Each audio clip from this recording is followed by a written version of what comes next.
Crises tend to go in two directions. One is that they shut down creativity. The other is that they open it up. And I think a lot of that depends on how the crisis gets framed. So when crisis hits, people usually get nervous. And the thing they try to do is they try to calm down. And that actually doesn't work. If you give people the instruction to calm down when they're under serious stress or pressure, it has no effect on their emotional states whatsoever, and sometimes it makes them even more anxious because they try to calm down and they can't do it because they're feeling so much intense emotion. And then they get anxious about feeling anxious. So they're meta-anxious. And that tends to lead to a state that researchers call threat rigidity, where they narrow their thinking and their field of vision and they just focus on, like, how do I protect my job? How do I make sure that, that I survive this crisis? The way that you open things up in crisis is you start by having people think about not how they can calm down, but how they can get excited. And the great thing about excitement is, just like anxiety, it's a high intensity emotion. And just like anxiety, it also involves uncertainty.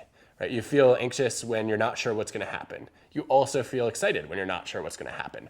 And so oftentimes what you can do is you can imagine, yes, like a crisis hits, there are reasons to be afraid. But there are also reasons to be excited or hopeful about a better outcome.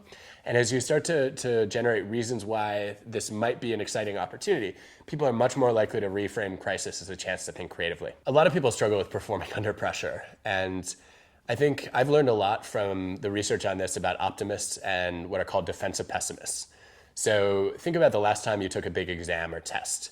About a week beforehand, optimists will envision the perfect outcome. And then they'll get really excited, and then that motivates them to study, and they do really well on the tests. Defensive pessimists have a very different experience, which is about a week and a half before the test. They wake up in the middle of the night having had a nightmare that not only did they fail the exam, but they did so badly that their teacher took away points on all their previous exams because there's no way they could have possibly known the material. And that panic motivates them to study. And anxiety really sort of channels all this effort and preparation. And what's interesting is by the time the exam comes up, they actually, defensive pessimists, they do just as well as optimists. And there's only one way to sabotage the performance of a defensive pessimist, which is to make them happy. Because when they're feeling positive emotions, they don't get the anxiety that they need, and they get complacent and they don't study as hard.